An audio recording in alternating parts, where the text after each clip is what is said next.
हरे रामा हरे रामा राम रामा हरे हरे हरे कृष्णा कृष्ण कृष्ण हरे हरे हरे रामा राम रामा हरे हरे हरे कृष्णा कृष्ण कृष्ण हरे हरे हरे राम राम राम हरे हरे हरे कृष्णा कृष्ण कृष्ण हरे हरे हरे रामा राम राम हरे हरे हरे कृष्णा कृष्ण कृष्ण हरे हरे हरे राम राम राम हरे हरे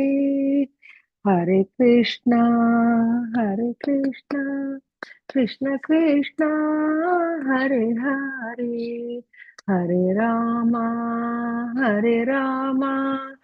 राम राम हरे हरे हरे कृष्णा कृष्ण कृष्ण हरे हरे हरे रामा राम राम हरे हरे हरे कृष्णा कृष्ण कृष्ण हरे हरे हरे रामा राम राम हरे हरे हरे कृष्णा कृष्ण कृष्ण हरे हरे हरे रामा राम राम हरे हरे हरे कृष्णा कृष्ण कृष्ण हरे हरे हरे रामा राम राम हरे हरे हरे कृष्णा कृष्ण कृष्ण हरे हरे हरे राम राम राम हरे हरे श्री श्री राधा गोविंद की जय श्री कृष्ण प्रभुपाद की प्रभु जय जी। हरे कृष्ण प्रभु जी ಧನ್ಯವಾದಗಳು ಮಾತಾಜಿ हरे कृष्ण प्रभु जी प्रणाम प्रभु जी हरे हरे कृष्ण माताजी हरे कृष्ण ಎಲ್ಲ ಭಕ್ತರಿಗೆ ओम नमो भगवते वासुदेवाय ओम नमो नमो भगवते भगवते वासुदेवाय वासुदेवाय। नमो भगवते वासुदेवाय ओम ओम नमो नमो भगवते भगवते वासुदेवाय। वासुदेवाय ओम नमो भगवते वासुदेवाय ओम ओम नमो नमो भगवते भगवते वासुदेवाय। वासुदेवाय नारायणं नमस्कृत्य नारायणं नारायणं नमस्कृत्य नमस्कृत्य नरं चैव नरोत्तमं नरं नरं चैव चैव नरोत्तमं नरोत्तमं देवीं सरस्वतीं व्यासं देवीं देवीं सरस्वतीं सरस्वतीं व्यासं व्यासं ततो जयमुदीरयेत् ततो ततो जयमुदीरये। अष्टप्रायेषु अभद्रेषु नष्टप्रायेषु नष्टप्रायेषु अभद्रेषु अभद्रेषु नित्यं भागवत सेवया नित्यं नित्यं भागवत भागवत सेवया। सेवया भगवती उत्तमश्लोके भगवती भगवती उत्तमश्लोके उत्तमश्लोके भक्तिर्भवति नैष्ठिकी भक्तिर्भवति भक्तिर्भवति नैष्ठिकी। नैष्ठिकी श्रीमद्भागवत ಸ್ಕಂದ 4 ಅಧ್ಯಾಯ 9 ಶ್ಲೋಕ 14.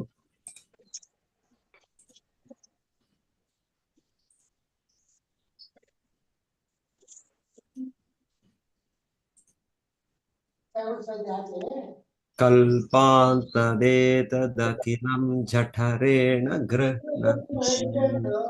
ಕಲ್ಪಾಂತದೇತದಖಿಲಂ ಜಠರೇಣ ಗೃಹಣ್ ಶೇತೆ ಪುಮಾನ್ ಸ್ವದೃಗನಂತಸಖಸ್ತದಂಕೆ ಶೇತೆ ಪುಮಾನ್ ಸ್ವದೃಗನಂತಸಖಸ್ತದಂತೆ ಯನ್ನಾಭಿಸಿಂಧುರುಹ ಕಾಂಚನ ಲೋಕಪದ್ಮಾ ಯನ್ನಾಭಿಸಿಂಧುರುಹ ಕಾಂಚನ ಲೋಕಪದ್ಮಾ ಗರ್ಭೇದ್ಯುಮಾನ್ ಭಗವತೆ ಪ್ರಣತೋಸ್ಮಿ ತಸ್ಮೈ.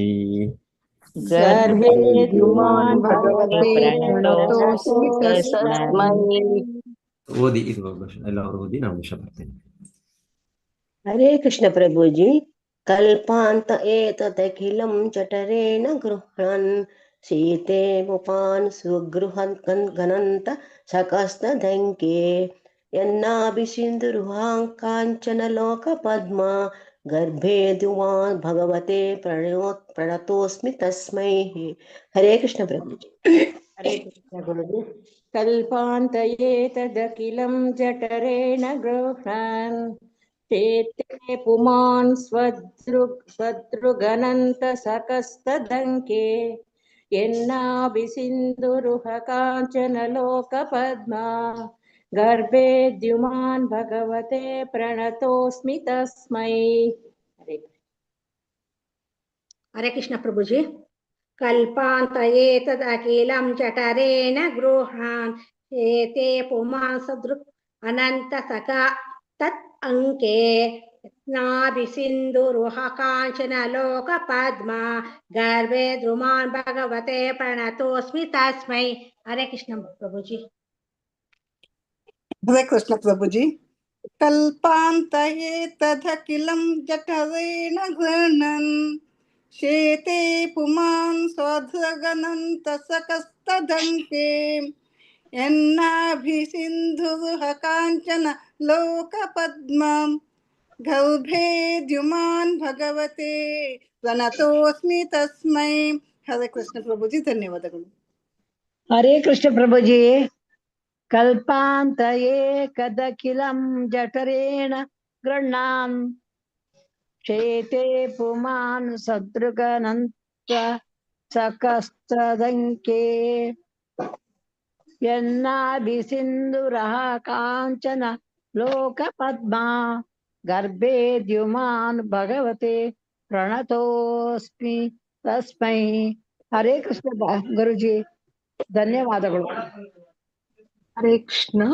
ಕಲ್ಪಾಂತ ಏತದಖಿಲಂ ಜಠರೇಣ ಗೃಹಣನ್ ಶೇತೆ ಪುಮಾನ್ ಸ್ವದೃಗನಂತ ಸಖಸ್ತದಂತೆ ಯನ್ನಾಭಿಸಿಂಧುರಃ ಕಾಂಚನ ಲೋಕ ಪದ್ಮಾ ಗರ್ಭೇದ್ಯುಮಾನ್ ಭಗವತೆ ಪ್ರಣತೋಸ್ಮಿ ತಸ್ಮೈ. ಧನ್ಯವಾದಗಳು ಪ್ರಭುಜಿ. ಹರೇ ಕೃಷ್ಣ. ಹರೇ ಕೃಷ್ಣ ಪ್ರಭುಜಿ.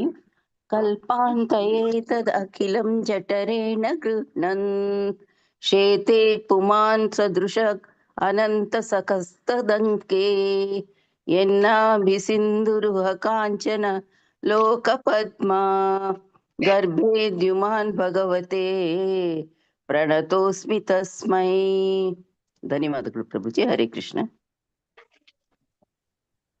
ಹರೇ ಕೃಷ್ಣ ಪ್ರಭುಜಿ.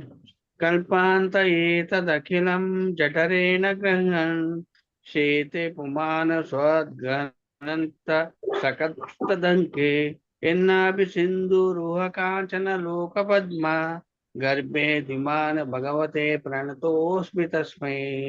ಹರೇ ಕೃಷ್ಣ.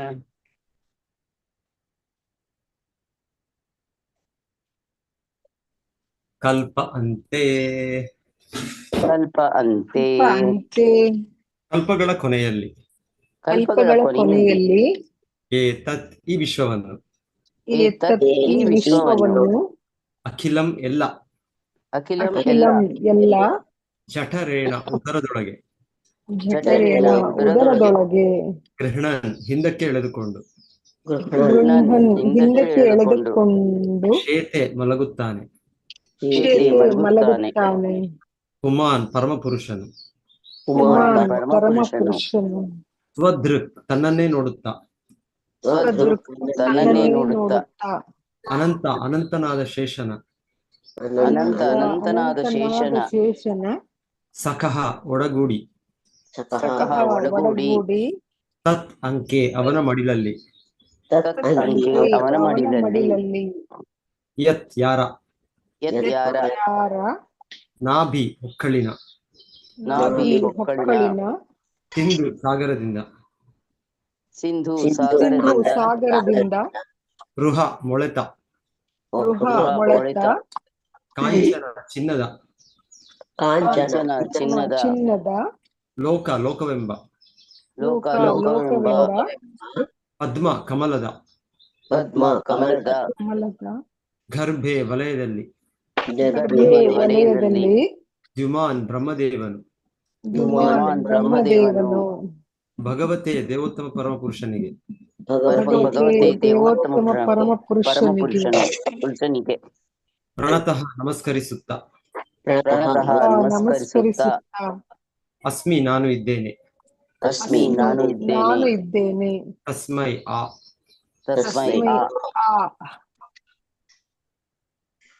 ಅನುವಾದ ಮತ್ತು ಭಾವಾರ್ಥ ಶಿಲಪ್ರಭುಪಾದರಿಂದ ಶಿಲಪ್ರಭುಪಾದವಾಗಲಿ. ದೇವ ಪ್ರತಿಯೊಂದು ಕಲ್ಪಾಂತ್ಯದಲ್ಲಿ ದೇವೋತ್ತಮ ಪರಮ ಪುರುಷನಾದ ಗರ್ಭೋದಕಶಾಹಿ ವಿಷ್ಣುವು ಸಮಸ್ತ ಬ್ರಹ್ಮಾಂಡವನ್ನು ಲಯಗೊಳಿಸಿ ತನ್ನ ಜಠರದಲ್ಲಿ ಇಟ್ಟುಕೊಳ್ಳುತ್ತಾನೆ. ಅವನು ಶೇಷನಾಗನ ತೊಡೆಯ ಮೇಲೆ ಮಲಗಿದಾಗ ಅವನ ನಾಭಿಯಲ್ಲಿ ಸುವರ್ಣ ಕಮಲವೊಂದು ಕಾಂಡ ಸಹಿತ ಹುಟ್ಟುತ್ತದೆ. ಆ ಕಮಲದಲ್ಲಿ ಬ್ರಹ್ಮ ಹುಟ್ಟುತ್ತಾನೆ. ಆ ಪರಮಪುರುಷನೇ ನೀನು ಎಂದು ನಾನು ಭಾವಿಸಿದ್ದೇನೆ. ಆದ್ದರಿಂದ ನಾನು ನಿನಗೆ ಗೌರವಪೂರ್ವಕವಾಗಿ ನಮಸ್ಕರಿಸುತ್ತೇನೆ. ದೇವ ಪ್ರತಿಯೊಂದು ಕಲ್ಪಾಂತ್ಯದಲ್ಲಿ ದೇವೋತ್ತಮ ಪರಮಪುರುಷನಾದ ಗರ್ಭೋದಕಶಾಹಿ ವಿಷ್ಣುವು ಸಮಸ್ತ ಬ್ರಹ್ಮಾಂಡವನ್ನೂ ಲಯಗೊಳಿಸಿ ತನ್ನ ಜಠರದಲ್ಲಿ ಇಟ್ಟುಕೊಳ್ಳುತ್ತಾನೆ. ಅವನು ಶೇಷನಾಗನ ತೊಡೆಯ ಮೇಲೆ ಮಲಗಿದಾಗ ಅವನ ನಾಭಿಯಲ್ಲಿ ಸುವರ್ಣ ಕಮಲವೊಂದು ಕಾಂಡ ಸಹಿತ ಹುಟ್ಟುತ್ತದೆ. ಆ ಕಮಲದಲ್ಲಿ ಬ್ರಹ್ಮ ಹುಟ್ಟುತ್ತಾನೆ. ಆ ಪರಮಪುರುಷನೇ ನೀನು ಎಂದು ನಾನು ಭಾವಿಸಿದ್ದೇನೆ. ಆದ್ದರಿಂದ ನಾನು ನಿನಗೆ ಗೌರವಪೂರ್ವಕವಾಗಿ ನಮಸ್ಕರಿಸುತ್ತೇನೆ.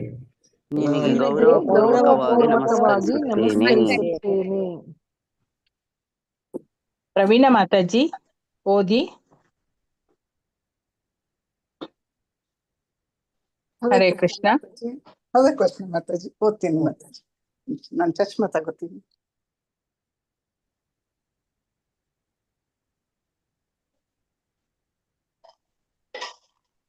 ಭಾವಾರ್ಥ. ಧ್ರುವ ಮಹಾರಾಜನು ದೇವೋತ್ತಮ ಪರಮ ಪುರುಷನನ್ನು ಸಂಪೂರ್ಣವಾಗಿ ಅರಿತಿದ್ದಾನೆ. ವೇದಗಳಲ್ಲಿ ಹೀಗೆ ಹೇಳಿದೆ, ಯಸ್ಮಿನ್ ವಿಜ್ಞಾತೆ ಸರ್ವಂ ಏವಂ ವಿಜ್ಞಾತಂ ಭವತಿ. ಭಗವಂತನ ಅಲೌಕಿಕವಾದ ನಿರ್ವಾಜ ಕರುಣೆಯಿಂದ ಪಡೆದ ಜ್ಞಾನವು ಎಷ್ಟು ಪರಿಪೂರ್ಣವೆಂದರೆ ಆ ಜ್ಞಾನದಿಂದ ಭಗವಂತನ ಸಕಲ ಅಭಿವ್ಯಕ್ತಿಗಳು ತಿಳಿಯುತ್ತದೆ. ಧ್ರುವ ಮಹಾರಾಜನ ಸಮ್ಮುಖದಲ್ಲಿ ಕ್ಷೀರೋದಕಶಾಹಿ ವಿಷ್ಣುವು ಇದ್ದನು. ಧ್ರುವನಿಗೆ ಭಗವಂತನ ಇನ್ನೆರಡು ರೂಪಗಳು ಅಂದರೆ ಗರ್ಭೋದಕಶಾಹಿ ವಿಷ್ಣು ಮತ್ತು ಕಾರಣೋದಕಶಾಹಿ ವಿಷ್ಣು ಮಹಾ ವಿಷ್ಣು ರೂಪಗಳು ತಿಳಿದಿದ್ದವು. ಬ್ರಹ್ಮ ಸಂಹಿತೆಯಲ್ಲಿ ಮಹಾವಿಷ್ಣುವಿನ ಬಗ್ಗೆ ಹೀಗೆ ಹೇಳಿದೆ, ಮೇಲೆ ಮಾಡಿ. ಹರೇ ಕೃಷ್ಣ. ಯಸ್ಸೈಕ ನಿಶ್ವಸಿತ ಕಾಲ ಮತಾವಲಂಬ್ಯ जीवन्ति रोमविलजा जगदण्डनाथाः विष्णुर्महान् स इह यस्य कला विशेषो गोविन्दम् आदिपुरुषं तमहं भजामि यस्मैकनिश्वसितकालमतावलम्ब्य जीवन्ति लोमविलजा जगदण्डनाथाः विष्णुर्महान् स इह यस्य कला विशेषो गोविन्दम् आदिपुरुಷಂ ತಮಹಂ ಭಜಾಮಿ. ಪ್ರತಿಯೊಂದು ಕಲ್ಪದ ಕೊನೆಯಲ್ಲಿ ಜಗತ್ಪ್ರಳಯವಾದಾಗ ಪ್ರಪಂಚದ ಎಲ್ಲವೂ ಭಗವಂತನ ಇನ್ನೊಂದು ಅವತಾರವಾದ ಶೇಷನಾಗನ ತೊಡೆಯ ಮೇಲೆ ಪವಡಿಸಿರುವ ಗರ್ಭೋದಕ ಶಾಯಿ ವಿಷ್ಣುವಿನ ದೇಹದೊಳಕ್ಕೆ ಪ್ರವೇಶಿಸುತ್ತದೆ. ಭಕ್ತರಲ್ಲದವರಿಗೆ ವಿಷ್ಣುವಿನ ನಾನಾ ಅವತಾರಗಳು ಮತ್ತು ಸೃಷ್ಟಿಗೆ ಸಂಬಂಧಿಸಿದಂತೆ ಅವರ ಸ್ಥಾನಮಾನಗಳೇನು ಎಂಬುದು ಅರ್ಥವಾಗದು. ಕೆಲವು ವೇಳೆ ನಾಸ್ತಿಕರು ಗರ್ಭೋದಕಶಾಹಿ ವಿಷ್ಣುವಿನ ನಾಭಿಯಿಂದ ಹೂವಿನ ಕಾಂಡವೊಂದು ಹೇಗೆ ಮೊಳೆಯಲು ಸಾಧ್ಯ ಎಂದು ಕೇಳುತ್ತಾರೆ. ಶಾಸ್ತ್ರಗಳಲ್ಲಿ ಹೇಳಿರುವುದೆಲ್ಲ ಕಟ್ಟುಕತೆ ಎಂದು ಅವರು ಭಾವಿಸುತ್ತಾರೆ. ಪರಮ ಸತ್ಯನ ಬಗೆಗೆ ಅನನುಭವ ಹಾಗೂ ಪ್ರಾಮಾಣ್ಯವನ್ನು ಒಪ್ಪಲು ಮನಸ್ಸಿಲ್ಲದವರು ಈ ಕಾರಣಗಳಿಂದ ಅವರು ಹೆಚ್ಚು ಹೆಚ್ಚು ನಾಸ್ತಿಕರಾಗುತ್ತಾ ಹೋಗುತ್ತಾರೆ. ಅವರು ದೇವೋತ್ತಮ ಪರಮಪುರುಷನನ್ನು ಅರಿಯಲಾರರು.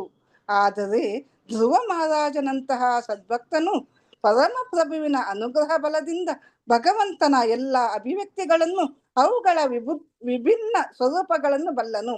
ವ್ಯಕ್ತಿಗೆ ಭಗವಂತನ ಕಿಂಚಿತ್ ಕೃಪೆ ಇದ್ದರೂ ಸಾಕು, ಆಗ ಅವನಿಗೆ ಭಗವಂತನ ಮಹಿಮೆ ಎಲ್ಲ ತಿಳಿಯುತ್ತದೆ. ಇತರರು ಪರಮ ಸತ್ಯನ ಬಗ್ಗೆ ಊಹಾತ್ಮಕ ಚಿಂತನೆ ಮಾಡುತ್ತಾ ಹೋದರೂ ಅವರಿಗೆ ಭಗವಂತನನ್ನು ಅರಿಯಲು ಎಂದೂ ಸಾಧ್ಯವಿಲ್ಲ. ಬೇರೆ ಮಾತುಗಳಲ್ಲಿ ಹೇಳುವುದಾದರೆ ಭಕ್ತರ ಸಂಘವಿಲ್ಲದೆ ದಿವ್ಯಮಂಗಳ ರೂಪವನ್ನು ಅಥವಾ ಆಧ್ಯಾತ್ಮಿಕ ಜಗತ್ತನ್ನು ಅದರ ಅಲೌಕಿಕ ಚಟುವಟಿಕೆಗಳನ್ನು ಅರಿಯಲು ಸಾಧ್ಯವಿಲ್ಲ. ಹರೇ ಕೃಷ್ಣ ಪ್ರಭುಜಿ, ಧನ್ಯವಾದಗಳು. ಓಂ ಜ್ಞಾನಾತಿಮಿರಾಂಧಸ್ಯ ಜ್ಞಾನಾಂಜನಶಲಾಕಯ ಚಕ್ಷುರ್ ಉನ್ಮೀಲಿತಂ ಯೇನ ತಸ್ಮೈ ಶ್ರೀ ಗುರವೇ ನಮಃ. ನಮೋ ಓಂ ವಿಷ್ಣುಪಾದಾಯ ಕೃಷ್ಣಪೃಷ್ಠಾಯ ಭೂತಲೆ ಶ್ರೀಮತೆ ಭಕ್ತಿವೇದಾಂತ ಸ್ವಾಮಿನಿತಿ ನಾಮಿನೆ. ನಮಸ್ತೆ ಸಾರಸ್ವತಿ ದೇವೆ ಗೌರವಾಣಿ ಪ್ರಚಾರಿಣೆ ನಿರ್ವಿಶೇಷ ಶೂನ್ಯವಾದಿ ಪಾಶ್ಚಾತ್ಯ ದೇಶತಾರಿಣೆ. जय श्री कृष्ण चैतन्य प्रभु नित्यानंद श्री अद्वैत गदाधर श्रीवासादि गौर भक्त वृंद. हरे कृष्ण कृष्ण कृष्ण हरे हरे, हरे राम राम राम हरे हरे.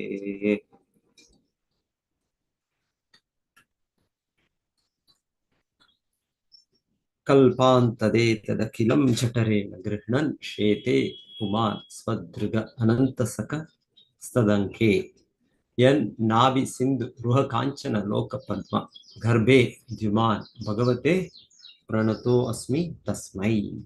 ದೇವ ಪ್ರತಿಯೊಂದು ಕಲ್ಪಾಂತ್ಯದಲ್ಲಿ ದೇವೋತ್ತಮ ಪರಮಪುರುಷನಾದ ಗರ್ಭೋದಕಶಾಹಿ ವಿಷ್ಣು ಸಮಸ್ತ ಬ್ರಹ್ಮಾಂಡವನ್ನೂ ಲಯಗೊಳಿಸಿ ತನ್ನ ಜಠರದಲ್ಲಿ ಇಟ್ಟುಕೊಳ್ಳುತ್ತಾನೆ. ಅವನು ಶೇಷನಾಗನ ತೊಡೆಯ ಮೇಲೆ ಮಲಗಿದಾಗ ಅವನ ನಾಭಿಯಲ್ಲಿ ಸುವರ್ಣ ಕಮಲವೊಂದು ಕಾಂಡ ಸಹಿತ ಹುಟ್ಟುತ್ತದೆ. ಆ ಕಮಲದಲ್ಲಿ ಬ್ರಹ್ಮ ಹುಟ್ಟುತ್ತಾನೆ. ಆ ಪರಮಪುರುಷನೇ ನೀನು ಎಂದು ನಾನು ಭಾವಿಸಿದ್ದೇನೆ. ಆದ್ದರಿಂದ ನಾನು ನಿನಗೆ ಗೌರವಪೂರ್ವಕವಾಗಿ ನಮಸ್ಕರಿಸುತ್ತೇನೆ. ಧ್ರುವ ಮಹಾರಾಜರಿಗೆ ಭಗವಂತನ ಕೃಪೆಯಿಂದ ಸಂಪೂರ್ಣ ಸಾಕ್ಷಾತ್ಕಾರ, ಸಂಪೂರ್ಣ ಜ್ಞಾನ.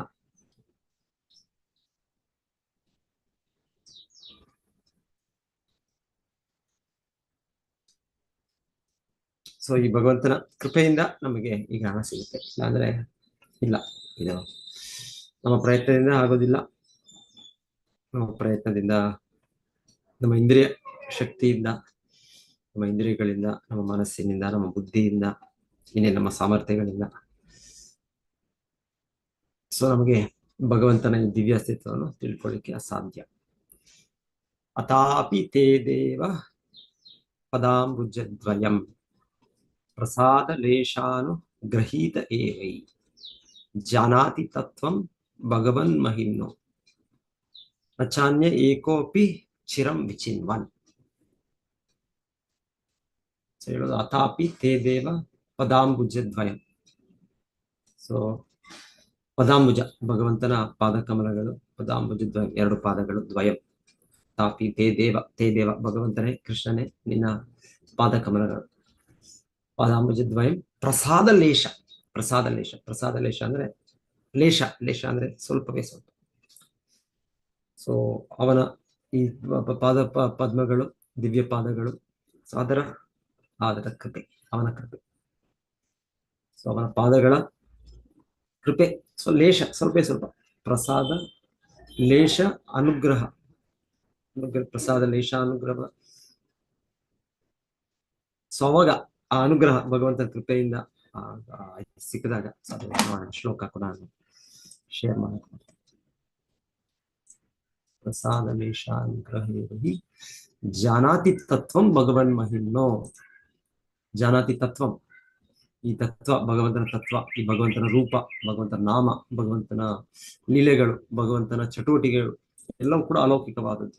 ಆದರೆ ಯಾರು ಈ ಭಗವಂತನ ಕೃಪೆಯನ್ನು, ಅವನ ಸ್ವಲ್ಪ ಕೃಪೆಯನ್ನು ಸಾಧಿಸ್ತಾರೋ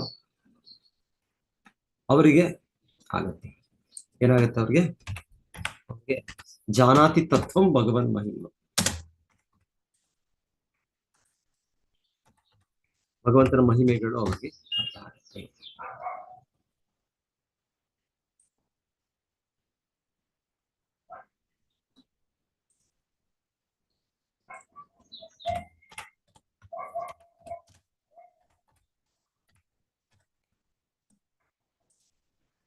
ಇಲ್ಲ ಅಂದ್ರೆ ಹೇಳೋದು ನಚಾನ್ಯ ಏಕೋಪಿ ಚಿರಂ ವಿಚಿನ್ಯನ್.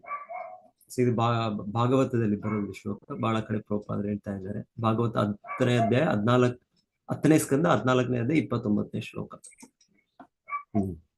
ಎಲ್ಲರೂ ಕಾಣಿಸುತ್ತೆ ಅನ್ಕೊಳ್ತೇನೆ. ನೋಡಿ ಅಥ.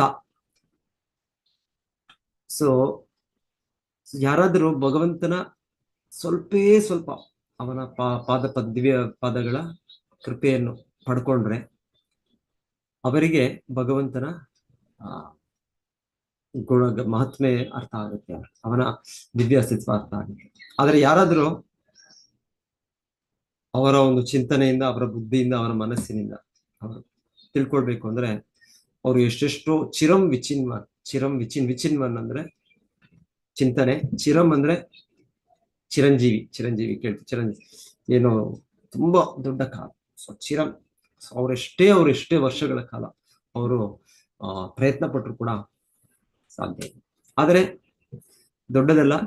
ಲೇಷ ಅಂದ್ರೆ ಸ್ವಲ್ಪವೇ ಸ್ವಲ್ಪ. ಸೊ ಭಗವಂತನ ನಿರ್ವ್ಯಾಜ ಕಾಸ್ಲೆಸ್ ಮರ್ಸಿ, ನಿರ್ವ್ಯಾಜ ಕರುಣೆ, ನಿರ್ವ್ಯಾಜ ಕೃಪೆ. ಸೊ ಭಗವಂತನು ಅನುಗ್ರಹಿಸಿದಾಗ ಮಾತ್ರವೇ ನಾವು ತಿಳ್ಕೊಳ್ಳಿಕ್ಕೆ ಸಾಧ್ಯ. ಸೊ ಇಲ್ಲ ಅಂದ್ರೆ ಅಸಾಧ್ಯ. ಸೊ ಪಂತಾಸ್ತು ಕೋಟಿ ಶತವತ್ಸರ ಸಂಪ್ರಗಮ್ಯೋ ವಾಯೋರತಾಪಿ ಮನಸೋ ಮುನಿ ಪುಂಗವಾನ ಸೋಪ್ಯಸ್ತಿ ಯತ್ ಪ್ರಪದ ಸಿಮ್ನಿ ಅವಿಚಿಂತ್ಯ ತತ್ವೇ ಗೋವಿಂದಮಾದಿ ಪುರುಷಂ ತಮಹಂ ಭಜಾಮಿ. ಈ ರೀತಿ ಮತ್ತೆ ನಮಗೆ ನಮ್ಮ ಪ್ರಯತ್ನದಲ್ಲಿ, ನಮ್ಮ ಶಕ್ತಿಯಿಂದ, ನಮ್ಮ ಬುದ್ಧಿಯಿಂದ ಇದು ಸಾಧ್ಯ ಇಲ್ಲ. ಆದರೆ ಭಗವಂತನ ಸ್ವಲ್ಪವೇ ಸ್ವಲ್ಪ, ಹೆಚ್ಚು ಇಲ್ಲ, ಸ್ವಲ್ಪವೇ ಸ್ವಲ್ಪ. ಸೊ ಧ್ರುವ ಮಹಾರಾಜರು ಇದನ್ನ ಸಾಧಿಸಿದ್ದಾರೆ. ಸೊ ಅವರು ಹೇಗೆ ಸಾಧಿಸಿದ್ರು?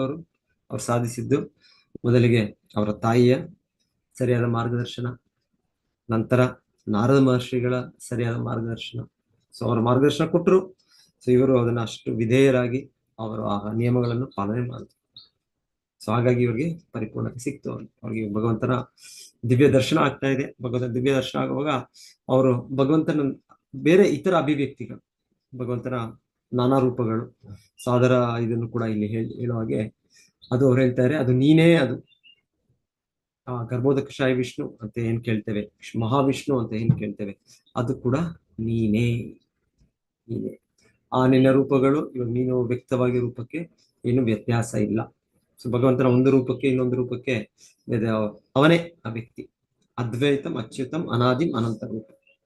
ಸೊ ಹಾಗೆ ಅವ್ರು ಇಲ್ಲಿ ನೋಡ್ತಾ ಇರೋದು, ಅವರು ಭಗವಂತನು ಕ್ಷೀರೋದಕಶಾಹಿ ವಿಷ್ಣು ಅವರ ಅವತಾರ. ಆದ್ರೆ ಹೇಳ್ತಾ ಇರೋದು ನೀನೇ ಆ ಗರ್ಭೋದಕಶಾಹಿ ವಿಷ್ಣು ಕೂಡ, ನೀನೇ ಆ ಮಹಾವಿಷ್ಣು ಕೂಡ. ಬೇರೆ ನಿನ್ನ ರೂಪಗಳು ಇದೆ ನಿನ್ನ ಅಸಂಖ್ಯ ರೂಪಗಳು, ಅದನ್ನು ಕೂಡ ಅವ್ರು ಅರ್ಥ ಮಾಡ್ಕೊಂಡ್ರು.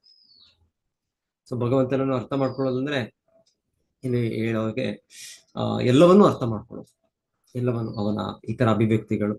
ಇಲ್ಲ ಅಂದ್ರೆ ಇವಾಗ ಭಗವಂತನ ಅವತರಿಸಿದ್ರು ಕೂಡ ನಮ್ಮ ಮುಂದೆ ಕಾಣಿಸ್ಕೊಂಡ್ರು ಕೂಡ, ಶ್ರೀಕೃಷ್ಣನಾಗಿ ಭಗವಂತನ ಅವತರಿಸಿದಾಗ ಎಷ್ಟು ಜನ ಅವನನ್ನು ಗುರುತಿಸಿದ್ರು? ಯಾರ್ಯಾರು ಗುರುತಿಸಿದ್ರು ಕೃಷ್ಣನನ್ನು ಅವನು ಅವತರಿಸಿದಾಗ? ಯಾರು ಗುರುತಿಸ್ಲಿಲ್ಲ.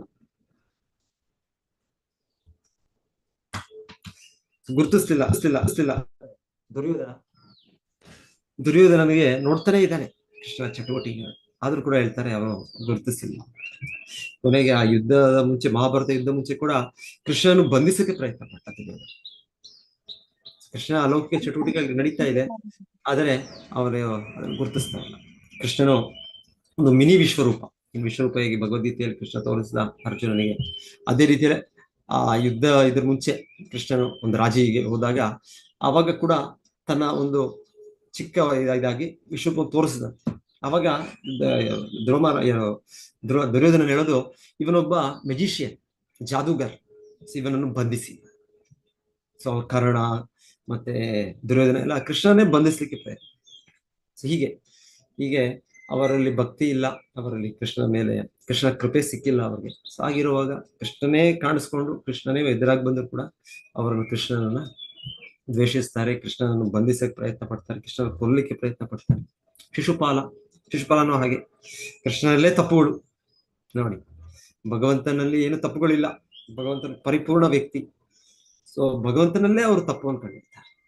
ಭಗವಂತ ಕೃಷ್ಣ ಹೀಗೆ, ಕೃಷ್ಣ ಹಾಗೆ. ಕೃಷ್ಣನು ಎಲ್ಲ ದಿವ್ಯ ಗುಣಗಳನ್ನು ಅವೆಂದ ವ್ಯಕ್ತಿ. ಆದರೆ ನಮ್ಮ ಸ್ಥಿತಿ, ನಾವು ರಾಜಸ ತಾಮಸ ಗುಣ ಇದ್ದಾಗ ನಮಗೆ ಭಗವಂತನಲ್ಲೂ ಕೂಡ ತಪ್ಪು ಕಾಣ್ತಾರೆ, ನಮ್ಗೆ ನಮ್ಮ ಆಚಾರ್ಯರ ಮೇಲೆ ತಪ್ಪು ಕಾಣ್ತದೆ, ನಮ್ಗೆ ಗುರುಗಳ ಮೇಲೆ ತಪ್ಪು ಕಾಣ್ತದೆ. ಸೊ ಇದು ನಮ್ಮ ದೋಷ, ನಮ್ಮ ಲೋಪ ಆಯ್ತು. ಸೊ ಎನಿವೆ, ಸೊ ಹೀಗೆ ಭಗವಂತನ ಎದುರು ಬಂದ್ರು ಕೂಡ ನಮಗೆ ಗೊತ್ತಾಗ ಕೃಷ್ಣನೇ ಇದ್ದ. ಜರಾಸಂಧ ಎಲ್ಲ ಅಸುರರು ಕೃಷ್ಣ ಲೀಲೆಯಲ್ಲಿ ನಾವು ನೋಡೋದು, ಎಲ್ಲ ಅಸುರರು ಕೂಡ ಕೃಷ್ಣನೇ ಬಂದಿದ್ರು ಕೂಡ ಅವ್ರಿಗೆ ಆಗೋದಿಲ್ಲ. ಸೊ ಕೃಷ್ಣ ಭಕ್ತರು, ಪಾಂಡವರು, ಯದುವಂಶದವರು, ವೃಂದಾವನ ವಾಸಿಗಳು, ಅವರೆಲ್ಲ ಗುರುತಿಸಿದ್ರು ಅಂದ್ರೆ ಅವ್ರು ಶುದ್ಧ ಭಕ್ತರು, ಭಗವಂತನೊಟ್ಟಿಗೆ ಅವರ ಲೀಲೆ ಮಾಡಕ್ ಬಂದ್ರು. ಇಲ್ಲ ಕೆಲವು ಭಕ್ತರು ಇಲ್ಲಿ ಪರಿಪೂರ್ಣತೆ ಪಡೆದು ಆ ಸ್ಥಿತಿಯನ್ನು ಅವ್ರ ಭಕ್ತರಾದ್ರಿಂದ ಅವ್ರಿಗೆ ಕೃಷ್ಣನು ಅರ್ಥ ಮಾಡ್ಕೊಳ್ಳೋದು. ಇಲ್ಲ ಅಂದ್ರೆ ಭಗವಂತನ ಅರ್ಥ ಮಾಡ್ಕೊಳ್ಳೋ ಸಾಧ್ಯ ಇಲ್ಲ. ಸೊ ಒಂದು ಕ್ಷಣ ಇದರಲ್ಲಿ ಶ್ರೀ ಚೈತನ್ಯ ಮಹಾಪ್ರಭು ಇಲ್ಲಿಗೆ ಬರ್ತಾರೆ. ಅವರು ಸನ್ಯಾಸ ಸ್ವೀಕಾರ ಮಾಡಿದ್ಮೇಲೆ ಶ್ರೀ ಚೈತನ್ಯ ಮಹಾಪ್ರಭುಗಳು ಜಗನ್ನಾಥಪುರಿಗೆ ಬರ್ತಾರೆ. ಸೊ ಜಗನ್ನಾಥಪುರಿಗೆ ಬಂದಾಗ ಚೈತನ್ಯ ಮಹಾಪ್ರಭು ಅಲ್ಲಿ ಜಗನ್ನಾಥ ನೋಡಿದ ತಕ್ಷಣವೇ, ಚೈತನ್ಯ ಮಹಾಪ್ರಭು ಇರೋದು, ಅವ್ರು ಅವತರಿಸಿರೋದು ಶ್ರೀಮತಿ ರಾಧಾರಾಣಿಯವರ ಭಾವದಲ್ಲಿ, ಸಾಮಾನ್ಯ ಅಶ್ರೇಷ್ಠ ಭಕ್ತರ ಭಾವದಲ್ಲಿ ಇರೋದ್ರಿಂದ ಅವರು ಭಾವವಶರಾಗಿ ಅವರು ಜಗನ್ನಾಥ ನೋಡಿದ್ದೆ ಅವರಲ್ಲೇ, ಅಲ್ಲೇ ಆ ಮಂದಿರದಲ್ಲಿ ಅಲ್ಲೇ ಮೂರ್ಛೆಗೊಂಡು ಬಿದ್ದೋಗ್ತಾರೆ. ಸೊ ಅಲ್ಲಿ ಆ ವ್ಯಕ್ತಿ ಒಬ್ರು ಇರ್ತಾರೆ, ರಾಜಪಂಡಿತ ಸಾರ್ವಭೌಮ ಭಟ್ಟಾಚಾರ್ಯ.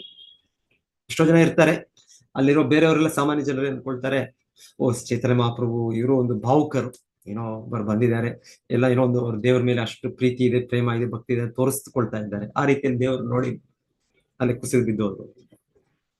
ಸೊ ಆಗ ಅಲ್ಲಿ ಸೆಕ್ಯೂರಿಟಿ ಯಾರು ಇರ್ತಾರಲ್ಲ, ಅವ್ರ ಸಿಬ್ಬಂದಿ ಅವ್ರು ಬಂದು ಚೈತನ್ಯ ಮಹಾಪ್ರಭುನ ಆ ಕಡೆ ಎಳ್ಕೊಂಡು ಹೋಗ್ಬೇಕು ಅಂತ ಬಂದರೆ ಬರುತ್ತೆ. ಆದ್ರೆ ಈ ರಾಜಪಂಡಿತ ಸಾರ್ವಭೌಮ ಭಟ್ಟಾಚಾರ್ಯರು ಅವರು ಅದನ್ನ ಗಮನಿಸಿ, ಓ ಇದು ಸಾಮಾನ್ಯ ವ್ಯಕ್ತಿ ಅಲ್ಲ, ಏನೋ ಒಂದು ಈ ವ್ಯಕ್ತಿಯಲ್ಲಿ ವಿಶೇಷತೆ ಇದೆ ಅಂತ ಆ ವ್ಯಕ್ತಿಯನ್ನು ಅವ್ರ ರಾಜಪಂಡಿತನಾದ್ರಿಂದ, ರಾಜಗುರು ಆದ್ರಿಂದ ಅವರ ಮಾತಿನ ಮೇಲೆ ಅಲ್ಲಿರೋ ಎಲ್ಲ ಸಿಬ್ಬಂದಿಗಳೆಲ್ಲ ಸೇರಿ ಅವ್ರ ಮನೆಗೆ ಪುರಿಯಲ್ಲಿ ಕಳಿಸ್ತಾರೆ.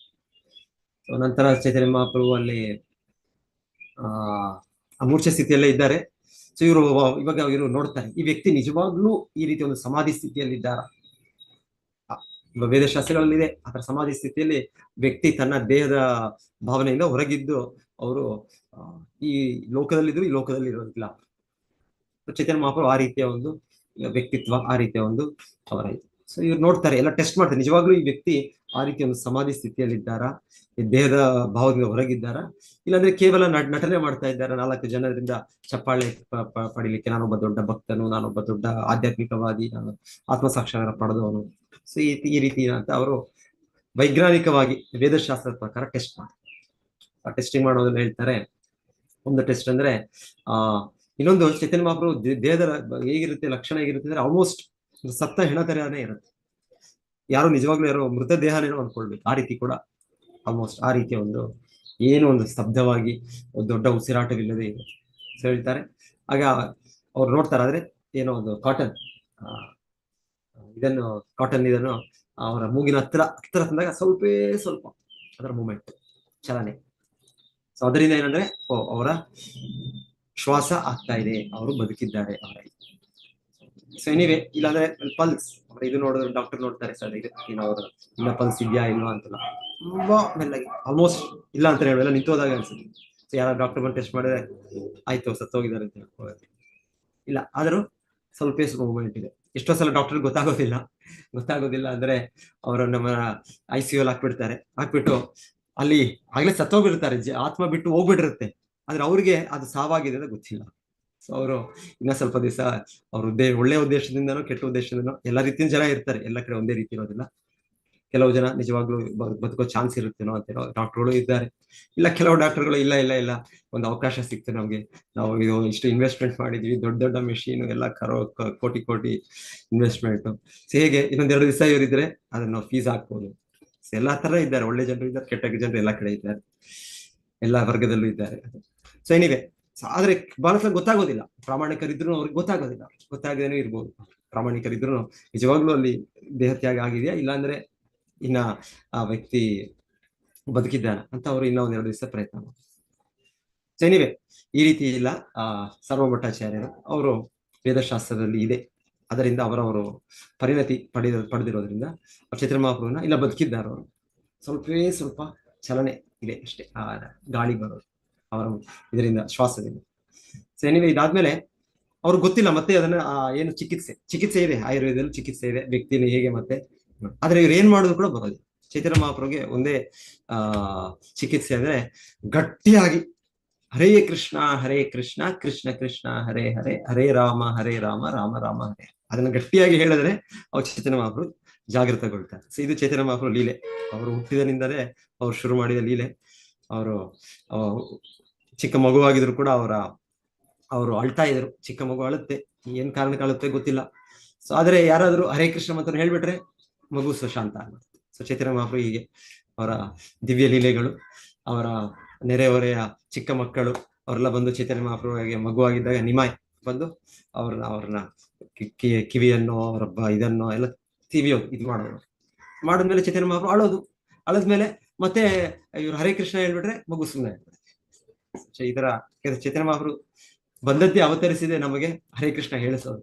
ಹೇಗೋ ಏನೋ ನಾವು ಏನಕ್ಕೇನೋ ಪ್ರಕಾರ ಏನೋ ಈಗ ಒಂದು ಕೃಷ್ಣ ನಾಮವನ್ನು ಹೇಳ್ಬೇಕು, ಕೃಷ್ಣನು ಇಲ್ಲ, ಕೃಷ್ಣನು ನಂಬೋದಿಲ್ಲ, ಹೇಗೋ ಕೃಷ್ಣ ಅಂತ ಹೇಳಿ. ಚೈತನ್ಯ ಮಹಾಪ್ರಭು ಹಾಗೆ ಕೃಪೆ, ನಾವು ಕೃಷ್ಣ ಅಂತ ಹೇಳ್ತಾ ನಾವು ಭಕ್ತರಾಗುತ್ತೆ. ಹಾಗೆ ಅಭಕ್ತರಿಂದ ನಾವು ಭಕ್ತರಾಗಕ್ಕೆ ಸಾಧ್ಯ ಆಗುತ್ತೆ. ಕಲಿಯುಗದಲ್ಲಿ ಭಗವಂತ ನಾಮದ ಶಕ್ತಿ, ಭಗವಂತನ ಕೃಪೆ. ಸೊ ಶ್ರೀ ಚೈತನ್ಯ ಮಹಾಪ್ರಭು ಹೀಗೆ ಅಲ್ಲಿ ಸರ್ವಭಟ್ಟಾಚಾರ್ಯರವರ ಮನೆಯಲ್ಲಿ ಈ ತರ ಇದ್ದಾರೆ. ಸೊ ಅವರ ಹಿಂದೆ ನಿತ್ಯಾನಂದ ಪ್ರಭು ಎಲ್ಲ ಮತ್ತೆ ಬರ್ತಾರೆ. ಯಾಕಂದ್ರೆ ಏನೊಂದು ಇನ್ಸಿಡೆಂಟ್ ಆಗುತ್ತೆ, ಇನ್ಸಿಡೆಂಟ್ ಆಗೋದ್ರಿಂದ ಚೈತನ್ಯ ಮಹಾಪ್ರಭು ಒಬ್ಬರೇ ಬರ್ತಾರೆ ಮಂದಿರಕ್ಕೆ, ಯಾರು ಅವರ ಸಂಗಡಿಗರು ಇರೋದಿಲ್ಲ. ಸೊ ನಂತರ ನಿತ್ಯಾನಂದ ಪ್ರಭು ಎಲ್ಲ ಬಂದ್ರೆ ಪುರಿಯಲ್ಲಿ ಕೇಳ್ತಾರೆ, ಈ ತರ ಯಾರೋ ಬಂದಿದ್ರು ಭಕ್ತರು ಬಂದು ಈ ರೀತಿ ಒಂದು ದಿಗ್ಭ್ರಮೆಗೊಂಡ್ರು ಅವರು ಅಂತ. ಮತ್ತೆ ಚೈತನ್ಯ ಇವ್ರು ಗೊತ್ತಾ ನಿತ್ಯಾನಂದ ಪ್ರಭುಗೆ, ಯಾಕಂದ್ರೆ ಅವ್ರ ಬಗ್ಗೆ ಮಾತಾಡ್ತಾ ಇರ್ತಾರಲ್ಲ, ಯಾರಾದ್ರೂ ಶುದ್ಧ ಭಕ್ತರಂದ್ರೆ ಅವರ ಕೀರ್ತಿ ಎಲ್ಲರೂ ಕೂಡ ಗುಣಗಾನ ಮಾಡ್ತಾರೆ. ಸೊ ಅವ್ರ ಬಗ್ಗೆ ಮಾತಾಡ್ಕೊಂಡು ಕೇಳಿ ಅವರು ಇಲ್ಲಿ ಚೈತನ್ಯ ಮಹಾಪ್ರಭು ಅಂತ ಗೊತ್ತಾಗುತ್ತೆ ಅವ್ರಿಗೆ. ಮತ್ತೆ ಎಲ್ಲಿದ್ದಾರೆ ಸರ್ವಭಟ್ಟಾಚಾರ್ಯ ಅವರು ಮನೆಯಲ್ಲಿದ್ದಾರೆ. ಸೊ ಅಲ್ಲಿ ಹೋಗ್ತಾರೆ, ಅಲ್ಲಿ ಹೋಗಿ ನಿತ್ಯಾನಂದ ಪ್ರಭುಗಳು ತಮ್ಮ ಬೇರೆ ಸಂಗಡಿಗೆಲ್ಲ ಸೇರಿ ಗಟ್ಟಿಯಾಗಿ ಹರೇ ಕೃಷ್ಣ ಅಂತ ಹೇಳ್ತಾರೆ. ಆಯ್ತು, ಚೈತನ್ಯ ಮಹಾಪ್ರಭು ಮತ್ತೆ ಸೊ ಜಾಗೃತರಾದ್ಮೇಲೆ ಸರ್ವಭಟ್ಟಾಚಾರ್ಯರು ಅವರ ಗುರುತಿಸ್ತಾರೆ ಚೈತನ್ಯ ಮಹಾಪ್ರಭು. ಸಾಮಾನ್ಯ ವ್ಯಕ್ತಿ ಅಲ್ಲ ಈ ವ್ಯಕ್ತಿ, ಸಾಮಾನ್ಯ ವ್ಯಕ್ತಿ ಅಲ್ಲ ಅಂದ್ರೆ ಒಂದು ದೊಡ್ಡ ಆಧ್ಯಾತ್ಮಿಕವಾದಿ. ಸೊ ಅವರ ಆ ಸಮಯದಲ್ಲಿ ಅವರಿದ್ದ ಒಂದು ಚಿಂತನೆಯಲ್ಲಿ ಅವರು ಅದ್ವೈತವಾದಿಗಳಾಗಿದ್ದರು. ಅವರಿಗೆ ಭಗವಂತನ ಭಕ್ತರ ಚಟುವಟಿಕೆಗಳ ಬಗ್ಗೆ ಅವ್ರಿಗೆ ಅಷ್ಟು ಇದಿಲ್ಲ. ಅವ್ರ ಭಕ್ತರು ಒಂದೇ ಒಂದು ಭಾವುಕರು, ಆ ರೀತಿಯ ಒಂದು ಭಾವನೆ. ಮತ್ತೆ ಭಕ್ತಿಗಿಂತ ಹೆಚ್ಚು ಅಂದ್ರೆ ಜ್ಞಾನ ಪಡೆದು ನಾವು ಭಗವಂತನು ನಿರಾಕಾರ ಸ್ವರೂಪ ಬ್ರಹ್ಮನಿಗೆ ಒಂದಾಗೋದು. ಸೊ ಆ ರೀತಿ ಚಿಂತನೆಯಲ್ಲಿ ಸರ್ವಭಟ್ಟಾಚಾರ್ಯ ಇದ್ದಾರೆ. ಸೊ ಅವರ ಏನ್ ಹೇಳ್ತಾರೆ, ಅವರ ಭಾವ, ಅವರ ಬ್ರದರ್ ಇನ್ ಲಾ ಭಾವ ಮೈದನ ಅವರು ಗೋಪಿನಾಥ ಆಚಾರ್ಯ. ಸೊ ಗೋಪಿನಾಥ ಆಚಾರ್ಯರಾದ್ರೆ ಶುದ್ಧ ಭಕ್ತರು, ಚೈತನ್ಯ ಮಹಾಪ್ರಭು ಯಾರು ಅಂತ ಗೊತ್ತು ಅವ್ರಿಗೆ, ಶ್ರೀ ಚೈತನ್ಯ ಮಹಾಪ್ರಭು ಸಾಕ್ಷಾತ್ ಪರಮಪುರುಷ ಅಂತ ಗೊತ್ತು ಅವ್ರಿಗೆ. ಗೊತ್ತಿರೋದ್ರಿಂದ ಅವರು ಮತ್ತೆ ಸರ್ವಮ ಭಟ್ಟಾಚಾರ್ಯರು ಮಾತುಕತೆ ಸ್ಟಾರ್ಟ್ ಮಾಡ್ತಾರೆ. ಸೊ ಗೋಪಿನಾಥ್ ಆಚಾರ್ಯರು ಹೇಳ್ತಾರೆ, ಶ್ರೀ ಚೈತನ್ಯ ಮಹಾಪ್ರಭು ನೀವ್ ಹೇಳೋ ತರ ಏನೋ ಒಂದು ಜೀವಿ ಅಲ್ಲ, ಸಾಕ್ಷಾತ್ ವಿಷ್ಣು, ಸಾಕ್ಷಾತ್ ಕೃಷ್ಣ, ಪರಮಪುರುಷ. ಸೊ ಅದಕ್ಕೆ ಅವರು ಶಾಸ್ತ್ರದಿಂದ ಉಲ್ಲೇಖಗಳು ಕೊಡ್ತಾರೆ. ಭಾಗವತದಲ್ಲಿ ಉಲ್ಲೇಖ ಇದೆ, ಕೃಷ್ಣ ವರ್ಣಂ ತ್ವಿಷಾ ಕೃಷ್ಣಂ ಸಾಂಗೋಪಾಂಗಾಸ್ತ್ರ ಪಾರ್ಷದಂ ಯಜ್ಞೈ ಸಂಕೀರ್ತನ ಪ್ರಾಯೇರ್ ಯಜಂತಿ ಸುಮೇಧಸಃ. ಸೊ ಕಲಿಯುಗದಲ್ಲಿ ಈ ಭಗವಂತನ ಅವತಾರ, ಇವರು ಕೃಷ್ಣ ಕೀರ್ತನೆ ಮಾಡ್ತಾರೆ. ಕೃಷ್ಣ ಕೀರ್ತನೆ ಮಾಡೋದ್ರಿಂದನೇ ಇವರ ಪೂಜೆ ಕೂಡ ಆಗುತ್ತೆ. ಸಂಕೀರ್ತನ ಯಜ್ಞವನ್ನು ಉದ್ಘಾಟಿಸ್ತಾರೆ. ಇದು ಒಂದು ಕಡೆ. ಸೊ ಬೇಕಾದಷ್ಟಿದೆ. ವಿಷ್ಣು ಸಹಸ್ರನಾಮದಲ್ಲಿ ಹಿರಣ್ಯವರ್ಣ ಹೇಮಾಂಗೋ, ಸೊ ಅಲ್ಲಿದೆ. ಬೇರೆ ಬೇರೆ ನರಸಿಂಹ ಪುರಾಣ, ಅಗ್ನಿ ಪುರಾಣ, ಅಲ್ಲಲ್ಲಿ ಅವರು ಇನ್ನ ಹೆಚ್ಚು ಅವರ ಮಾಹಿತಿ ಇದೆ. ಅವರ ತಂದೆ ಹೆಸರು, ಅವರ ತಾಯಿ ಹೆಸರು, ಅವರು ಹುಟ್ಟುವ ಸ್ಥಳ, ಎಷ್ಟೆಷ್ಟೋ ಇದೆ, ಶಾಸ್ತ್ರಗಳು ಇಲ್ಲ ಇದೆ. ಸೊ ಎನಿವೆ ಇದೆಲ್ಲ ಅವರು ಹೇಳ್ತಾ ಇದ್ರು ಕೂಡ ಯಾರಿಗೆ, ಸರ್ವಮ ಭಟ್ಟಾಚಾರ್ಯರಿಗೆ ನಂಬಿಕೆ ಇಲ್ಲ. ಗೋಪಿನಾಥಾಚಾರ್ಯರು ಹೇಳ್ತಾ ಇದ್ದಾರೆ, ಶಾಸ್ತ್ರದಿಂದ ಹೇಳ್ತಾ ಇದ್ದಾರೆ. ಅವ್ರಿಗೆ ಅವರ ಮತ್ತೆ ಸ್ವಲ್ಪ ಆದ್ಮೇಲೆ ಅವ್ರ ಪೇಷನ್ಸ್ ಅಂದ್ರೆ ಕಳ್ಕೊಳ್ತಾರೆ. ಅವ್ರು ಹೇಳ್ತಾರೆ, ಎಷ್ಟು ಹೇಳಿದ್ರು ಕೂಡ, ವೇದದ ಇದು ಉಲ್ಲೇಖ ಕೊಟ್ಟರು ಕೂಡ ನಿಮಗೆ ಆ ಭಗವಂತನ ಕೃಪೆ ಆಗೋವರೆಗೂ, ಕರುಣೆ ಸಿಗೋವರೆಗೂ ಅವನ ಪಾದಗಳ ಕೃಪೆ ನಿಮಗೆ ಅರ್ಥ ಆಗೋದಿಲ್ಲ. ಸೊ ಇನ್ಫ್ಯಾಕ್ಟ್ ಇದು ಸ್ಥಿತಿ. ಸೊ ನಮ್ಮ ಒಂದು ವಿದ್ವತ್ತಿದ್ದು ನಾವು ವೇದಶಾಸ್ತ್ರಗಳು, ಪುರಾಣಗಳು, ಅದು ಇದು ಎಲ್ಲ ಓದ್ಬೋದು. ಇಲ್ಲ ಈ ವಿಜ್ಞಾನಿಗಳು ಕಂಡುಹಿಡಿಯೋ ಒಂದು ಯಂತ್ರಗಳ ಮೂಲಕ ಆ ಲೋಕದಲ್ಲೇನಿದೆ, ಈ ಲೋಕದಲ್ಲೇನಿದೆ, ಈ ಸಮುದ್ರದಲ್ಲೇನಿದೆ, ಅಲ್ಲಿ ಏನೇ ಎಲ್ಲ ನಾನು ತಿಳ್ಕೊಳ್ತೇನೆ. ಎಲ್ಲ ನನ್ನ ಎಲ್ಲ ಒಂದು ಜ್ಞಾನದಿಂದ, ಫಿಸಿಕ್ಸ್ ಇಂದ, ಕ್ವಾಂಟಮ್ ಫಿಸಿಕ್ಸ್ ಇಂದ, ಇನ್ನೊಂದು ಮ್ಯಾಥಮೆಟಿಕ್ಸ್ ಇಂದ ಇದೆ. ಸೊ ಎಲ್ಲ ನಾವು ಮಾಡಿದ್ರು ಕೂಡ ನಾವು ಕೃಷ್ಣ ಕೃಪೆ ಬೇಕು. ಕೃಷ್ಣ ಕೃಪೆ ಇದ್ರೆ ನಮಗೆ ಅರ್ಥ ಆಗುತ್ತೆ ವಿನ ಕೃಷ್ಣನೇ ಸಾಕ್ಷಾತ್ ಭಗವಂತನೇ ಬಂದ್ರು ಕೂಡ ಅರ್ಥ ಆಗುತ್ತೆ. ಮತ್ತೆ ಅರ್ಥ ಆಗುತ್ತೆ. ಚೈತನ್ಯ ಮಹಾಪ್ರಭು ಕರುಣೆಯನ್ನು ತೋರಿಸ್ತಾರೆ ಸರ್ವಮ ಭಟ್ಟಾಚಾರ್ಯರಿಗೆ. ಹಾಗೆ ಸರ್ವಮ ಭಟ್ಟಾಚಾರ್ಯರಿಗೆ ಗೊತ್ತಾಗುತ್ತೆ. ಅವ್ರಿಗೆ ಭಗವಂತರ ಕೃಪೆ ಸಿಕ್ಕದ ಮೇಲೆ ಅವ್ರಿಗೆ ಇದು ಚೈತನ್ಯ ಮಹಾಪ್ರಭು ಸಾಮಾನ್ಯ ಜೀವಿ ಅಲ್ಲ, ಸಾಮಾನ್ಯ ವ್ಯಕ್ತಿ ಅಲ್ಲ, ಸಾಕ್ಷಾತ್ ಪರಮಪುರುಷ, ದೇವೋತ್ತಮ ಪರಮಪುರುಷ ಕೃಷ್ಣನೇ. ಹಾಗೆ ಭಗವಂತ ಕೃಪೆ ಸಿಕ್ಕಿದಾಗ ಭಗವಂತನ ಈ ರೂಪ, ಭಗವಂತನ ನಾಮ, ಭಗವಂತನ ಲೀಲೆಗಳು, ಅದರ ಮೇಲೆ ನಂಬಿಕೆ, ಅದರ ಇದು ನಮಗೆ ಅರ್ಥ ಆಗುತ್ತೆ. ಇಲ್ಲಾಂದ್ರೆ ಸಾಧ್ಯ ಇಲ್ಲ, ಅಸಾಧ್ಯ. ಸೊ ಇಲ್ಲಿ ಭಗವಂತನ ಶ್ರೀಲ ಪ್ರಭುಪಾದರು ಹೇಳ್ತಾ ಇದ್ದಾರೆ. ಹೀಗೆ ನಾವು ಭಗವಂತನ ಬಗ್ಗೆ ಕೇಳಿದಾಗ ಶಾಸ್ತ್ರಗಳಲ್ಲಿ ಇಲ್ಲೇನು ಹೇಳಿದ್ರು, ಗರ್ಭೋದಕಶಾಹಿ ವಿಷ್ಣು ಇದ್ದಾರೆ. ಅವರ ನಾಭಿಯಿಂದ ಒಂದು ಕಮಲ ಬೆಳೆಯುತ್ತೆ. ಅದು ಚಿನ್ನದ ಕಮಲ. ಇಲ್ಲಿ ನಾವು ನೋಡ್ತೇವೆ. ನಾವು ಚಿನ್ನದ ಕಮಲ ಎಲ್ಲರೂ ಮ್ಯಾನುಫ್ಯಾಕ್ಚರ್ ಮಾಡ್ಬೇಕಷ್ಟೇ. ಒಂದು ಫ್ಯಾಕ್ಟ್ರಿಯಲ್ಲೋ ಒಂದು ಅಕ್ಕ ಸಾಲಿಗರು ಅವ್ರನ್ನ ಮಾಡ್ಕೊಡ್ಬೇಕು ನಮ್ಗಷ್ಟೇ. ನಮ್ಗೆ ಒಬ್ಬ ಗೋಲ್ಡ್ ಸ್ಮಿತ್. ಇದನ್ನ ಎಲ್ಲಿಂದ ನಾವು ಸೊ ಈ ರೀತಿ ಭಗವಂತನು ಅವನ ನಾಭಿಯಿಂದ ಒಂದು ಎಷ್ಟು ಬೃಹದಾಕಾರದ ರೂಪ. ಯಾರು ಗರ್ಭೋದಕಶಾಹಿ ವಿಷ್ಣು, ಅವರ ನಾಭಿಯಿಂದ ಬರೋ ಒಂದು ಕಮಲ, ಅದರ ಮೇಲೆ ಬ್ರಹ್ಮದೇವರು ಹುಟ್ಟೋದು, ಮತ್ತೆ ಬ್ರಹ್ಮದೇವರು ಅವರ ಕಾಂಡದಲ್ಲಿ, ನಾಭಿಯ ಇದರಲ್ಲಿ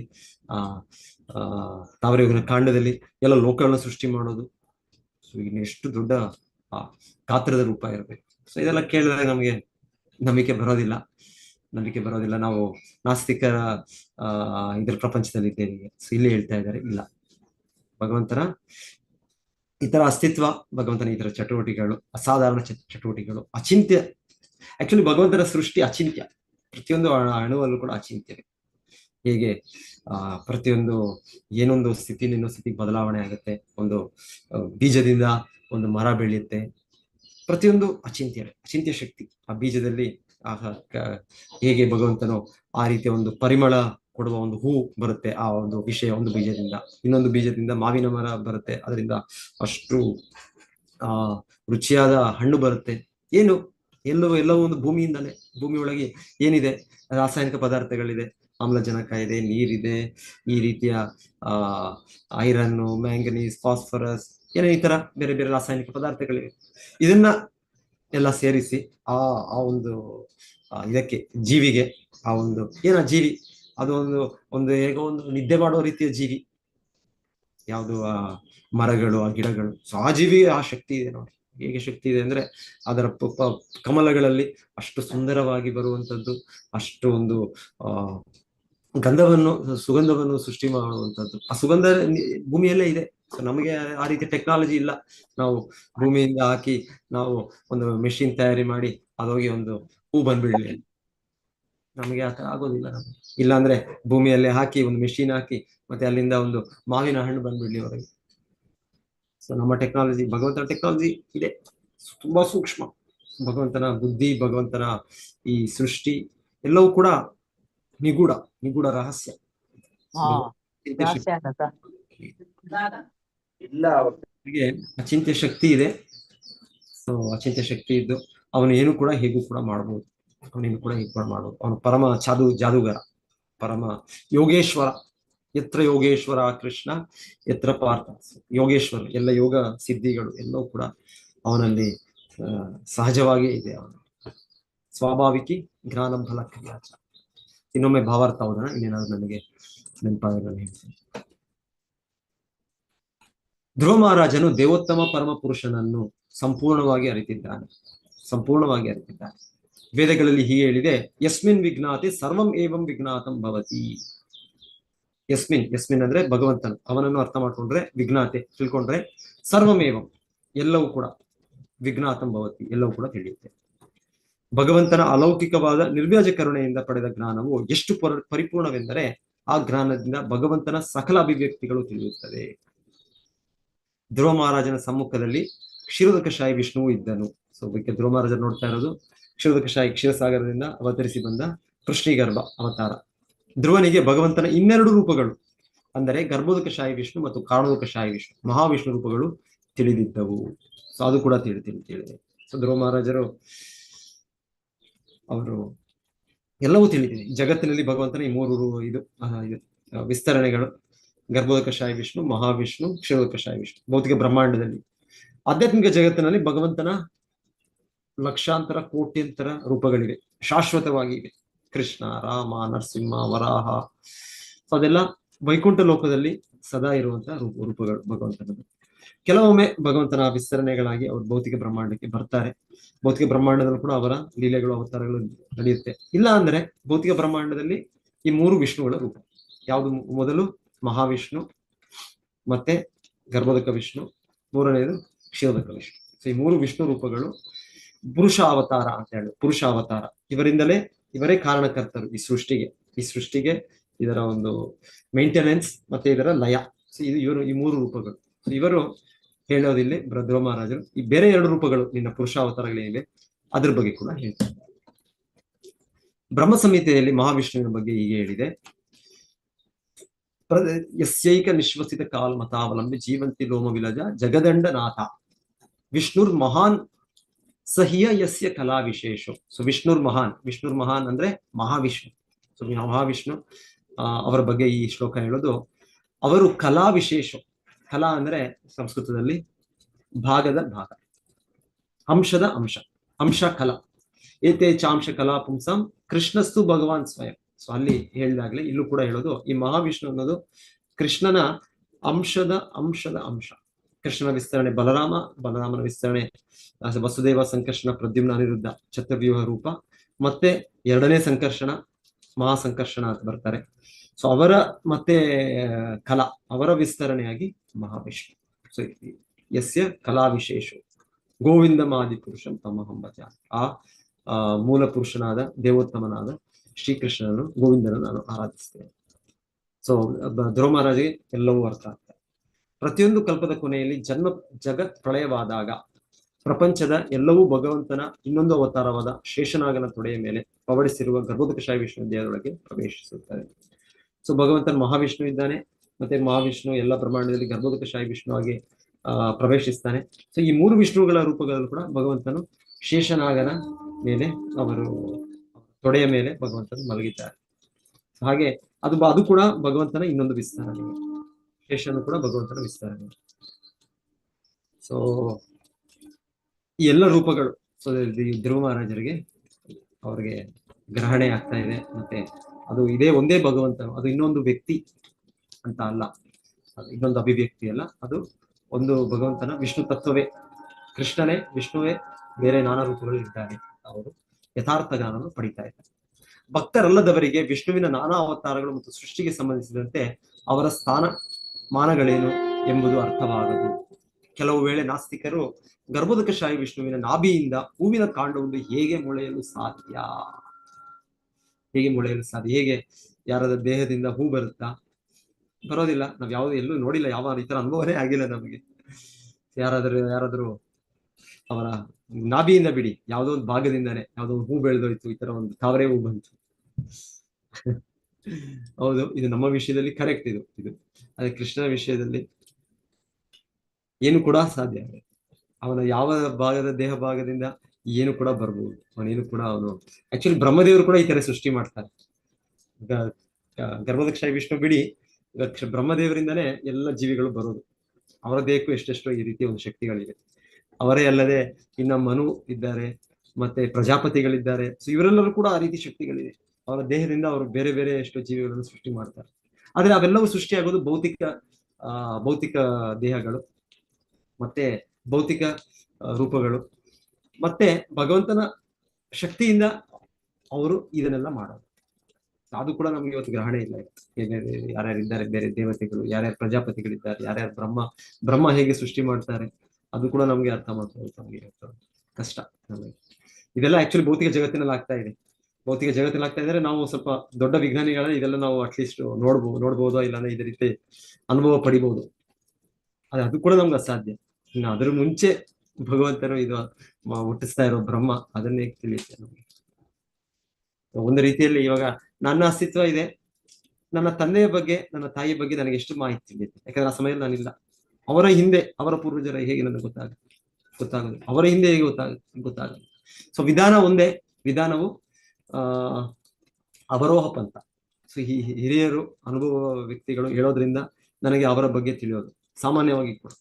ಹಾಗೆ ಮೂಲ ಪರಮ ಪುರುಷನಾದ ಭಗವಂತನನ್ನು ನಾವು ಅರ್ಥ ಮಾಡ್ಕೋಬೇಕಂದ್ರೆ ಭಗವಂತನೇ ಹೇಳಿದಾಗ, ಇಲ್ಲಾಂದ್ರೆ ಭಗವಂತನೇ ಪ್ರತಿನಿಧಿಗಳಾದ ಆ ಭಕ್ತರು, ಈ ವೇದಶಾಸ್ತ್ರಗಳು ಇಲ್ಲಿಂದ ನಮಗೆ ತಿಳಿಬೇಕಷ್ಟೇ. ಇಲ್ಲಾಂದ್ರೆ ನಮ್ಗೆ ತಿಳಿಲಿಕ್ಕೆ ಅಸಾಧ್ಯ.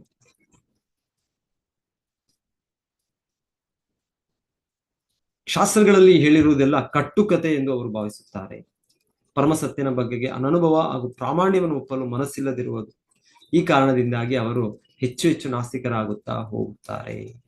ಅವರು ದೇವೋತ್ತಮ ಪರಮಪುರುಷನನ್ನು ಅರಿಯಲಾರರು. ಆದರೆ ಧ್ರುವ ಮಹಾರಾಜನಂತಹ ಸದ್ಭಕ್ತನು ಪರಮಪ್ರಭುವಿನ ಅನುಗ್ರಹ ಬಲದಿಂದ ಭಗವಂತನ ಎಲ್ಲ ಅಭಿವ್ಯಕ್ತಿಗಳನ್ನು, ಅವುಗಳ ವಿಭಿನ್ನ ಸ್ವರೂಪಗಳನ್ನು ಬಲ್ಲನು. ವ್ಯಕ್ತಿಗೆ ಭಗವಂತನ ಕಿಂಚಿತ್ ಕೃಪೆ ಇದ್ದರೂ ಸಾಕು, ಆಗ ಅವನಿಗೆ ಭಗವಂತನ ಮಹಿಮೆ ಎಲ್ಲ ತಿಳಿಯುತ್ತದೆ. ಕಿಂಚಿತ್ ಕೃಪೆ, ಲೇಷ ಪ್ರಸಾದ, ಅನುಗ್ರಹ. ಇತರರು ಪರಮಸತ್ಯನ ಬಗ್ಗೆ ಊಹಾತ್ಮಕ ಚಿಂತನೆ ಮಾಡುತ್ತಾ ಹೋದರೂ ಅವರಿಗೆ ಭಗವಂತನನ್ನು ಅರಿಯಲು ಎಂದೂ ಸಾಧ್ಯವಿಲ್ಲ. ಬೇರೆ ಮಾತುಗಳಲ್ಲಿ ಹೇಳೋದಾದ್ರೆ, ಭಕ್ತರ ಸಂಘವಿಲ್ಲದೆ ದಿವ್ಯಮಂಗಳ ರೂಪವನ್ನು ಅಥವಾ ಆಧ್ಯಾತ್ಮಿಕ ಜಗತ್ತನ್ನು, ಅದರ ಅಲೌಕಿಕ ಚಟುವಟಿಕೆಗಳನ್ನು ಅರಿಯಲು ಸಾಧ್ಯವಿಲ್ಲ. ಹರೇ ಕೃಷ್ಣ. ಎಲ್ಲ ಭಕ್ತರಿಗೆ ಧನ್ಯವಾದಗಳು. ಯಾರಾದ್ರೂ ಏನಾದ್ರು ಹೇಳ್ತೀರಾ ಅಂದ್ರೆ ಕಮೆಂಟ್ ಮಾಡ್ತೇನೆ. ನಮಸ್ತೆ ಪ್ರಭುಜಿ. ನಮಸ್ತೆ ಪ್ರಭುಜಿ. ಪ್ರಭುಜಿ, ತಾವು ಇವಾಗ ಇದು ಕ್ಲಾಸ್ ಮಾಡುವಾಗ ಒಂದ್ ಕಡೆ ಭಗವಂತನ ಟೆಕ್ನಾಲಜಿ ನಮಗೆ ಸಾಮಾನ್ಯವಾಗಿ ಅರ್ಥ ಆಗೋದಿಲ್ಲ ಅಂತ ಹೇಳಿದ್ವಿ, ಭಗವಂತನ ತಂತ್ರಜ್ಞಾನ ಅಂತ ಹೇಳಿ. ಅದಕ್ಕೆ ಭಗವಂತನ ತಂತ್ರಜ್ಞಾನ ಯಾವ ರೀತಿ ಅಂತಂದ್ರೆ, ಅವರು ಎಲ್ಲದಕ್ಕೂ ಬೇಕಾಗಿರ್ತಕ್ಕಂತ ಸಕಲ 84 ಲಕ್ಷ ಜೀವರಾಶಿಗಳಿಗೆ ಬೇಕಾಗಿರ್ತಕ್ಕಂತ ಒಂದು ಜೆನೆಟಿಕ್ ಕೋಡ್ ಅಂತಿದೆ. ಪ್ರತಿಯೊಂದು ಪ್ರಾಣಿಗಳಿಗೆ ಅದಕ್ಕೆ DNA ಅಂತ ಇದೆ. ಅದನ್ನ ಅವರು ಮೊದ್ಲೇನೆ ಅವರ ಇದು ಶಕ್ತಿಯಿಂದ, ಚಿತ್ ಶಕ್ತಿನೋ ಅವ್ರ ಶಕ್ತಿಯಿಂದ ತಯಾರು ಮಾಡಿ ಇಟ್ಬಿಟ್ಟಿದ್ದಾರೆ. ಹಾಗಾಗಿ ಆ ಪರ್ಟಿಕ್ಯುಲರ್ ಇದ್ರಲ್ಲಿ ಬಂದಾಗ ಏನಾಗುತ್ತೆ ಅಂದ್ರೆ, ಇದರಲ್ಲಿ ಸತ್ಸಂಗದಲ್ಲಿ ಬರುತ್ತೆ ಕುತ್ತೆ, ಬಿಲ್ಲಿ, ಗದೆ ಅಂತೇಳಿ. ಏನೇ ಪ್ರಾಣಿಗಳಾಗ್ಲಿ, ಏನೇ ಇದಾಗ್ಲಿ, ಪ್ಲಾಂಟ್ಸ್ ಆಗ್ಲಿ, ನೀವ್ ಹೇಳಿದ್ರಿ ಇದು ಟೊಮ್ಯಾಟೊ, ಬದನೆಕಾಯಿ, ತೆಂಗಿನಕಾಯಿ ಎಲ್ಲ ಏನೇ ಆಗಿರ್ಲಿ, ಅದ್ರಲ್ಲಿರ್ತಕ್ಕಂಥ ಬೀಜಂ ಅಂತೇಳಿ ಸಂಸ್ಕೃತದಲ್ಲಿ ಇದೆ. ಬೀಜಂ ಸರ್ವಭೂತಾನ ವಿದ್ಯುಪಾರ್ಥ ಸನಾತನಂ ಅಂತ ಒಂದ್ ಕಡೆ ಇದೆ. ಸರ್ವಯೋನಿಷ ಇದು ಬೀಜ ಪ್ರದಪಿತಾ ಅಂತ ಹೇಳಿ ಅದೊಂದ್ ಕಡೆ ಇದೆ. ಇದು ಆಕ್ಚುಲಿ ಭಗವದ್ಗೀತೆಯಲ್ಲಿ 5-6 ಕಡೆ ಬೀಜಂ ಅಂತ ಹೇಳಿ ಪದ ಉಪಯೋಗಿಸಿರೋದು. That is the called genetic code ಅಂತ ಹೇಳಿ. ಹಾಗಾಗಿ ಅವರು ನಮಗೆ ಹ್ಯೂಮನ್ ಜೆನೆಟಿಕ್ ಕೋಡ್ ನಮಗೆ when we are in the zero ಅಂದ್ರೆ ನಾವು ಇನ್ನ ಇದು ಆಗ್ತಾನೆ ನಮ್ದು ಇದಾಗಿರುತ್ತಲ್ಲ, 0 ಏಜ್ ನಲ್ಲಿ ತಂದೆ ತಾಯಿಗಳಿಂದ ನಮ್ಗೆ ಇಲ್ಲಿ ಡೌನ್ಲೋಡ್ ಆಗಿ ಹೋಗ್ತದೆ. ಹಾಗೆ ಅದೇ ರೀತಿಯಾಗಿ ಅವರಿಗೆ ಅವ್ರ ತಂದೆ ತಾಯಿಯಿಂದ ಅದೇ ರೀತಿ ಹಿಂದಕ್ಕೆ ಹೋದ್ರೆ ಕೊನೆಗೆ ಬೀಜ ಪ್ರದಪಿತ ಅಂತ ಹೇಳಿ ಕೃಷ್ಣ ಪರಮಾತ್ಮ ಅದು ನಮ್ಗೆ ಸಾಫ್ಟ್ವೇರ್ ಆದ್ಮೇಲೆ ನಮ್ಗೆ ಹಾರ್ಡ್ವೇರ್ ಅಂದ್ಬಿಟ್ಟು ಇದು ಶರೀರದಲ್ಲಿರೋ ಎಲ್ಲ ಸಾಫ್ಟ್ವೇರ್ ಇಂದ ಹಾರ್ಡ್ವೇರ್ ತಯಾರಾಗಿ ಅದಾದ್ಮೇಲೆ ಅದಕ್ಕೆ ಪವರ್ ಅಂದ್ರೆ ನಮ್ಮ ಮೊಬೈಲ್ ನಲ್ಲಿ ಏನೇನಿದೆಯೋ ಅದೇ ತರನೇ ಸಾಫ್ಟ್ವೇರ್ ಹಾರ್ಡ್ವೇರ್ ಪವರ್ ನೆಟ್ವರ್ಕ್ ಅಂತಿದೆ. ಅದ್ರಲ್ಲಿ ಏನಾಗಿದೆ ಅಂತಂದ್ರೆ ಆ ಪವರ್ ಅನ್ನೋದು ನಮ್ಗೆ ಸೂರ್ಯ ಭಗವಾನಿಂದ ಆ ರೂಪದಲ್ಲಿ ಬರ್ತಾ ಇದೆ. ಇನ್ನು ನೆಟ್ವರ್ಕ್ ಅಂತಂದ್ರೆ ಅದರಲ್ಲಿ ನಮ್ಮ ಮೊಬೈಲ್ ನಲ್ಲಿರೋ ನೆಟ್ವರ್ಕ್ ನಮ್ಗೆ ಕಣ್ಣಿಗೆ ಕಾಣಿಸಲ್ಲ, ಆದ್ರೆ ಕೆಲಸ ಕಾಣಿಸುತ್ತೆ. ಅದೇ ರೀತಿ ಭಗವಂತನ ನೆಟ್ವರ್ಕ್, ಪರಮಾತ್ಮನ ನೆಟ್ವರ್ಕ್ ಆತ್ಮ ಅಂತೇಳಿ ಒಂದ್ ಕಡೆ ಸತ್ಸಂಗದಲ್ಲಿ ಬಂದಿತ್ತು. ಅದನ್ನ ತಮ್ಗೆ ತಿಳಿಸೋಣ ಅಂತ ಅಷ್ಟೇ.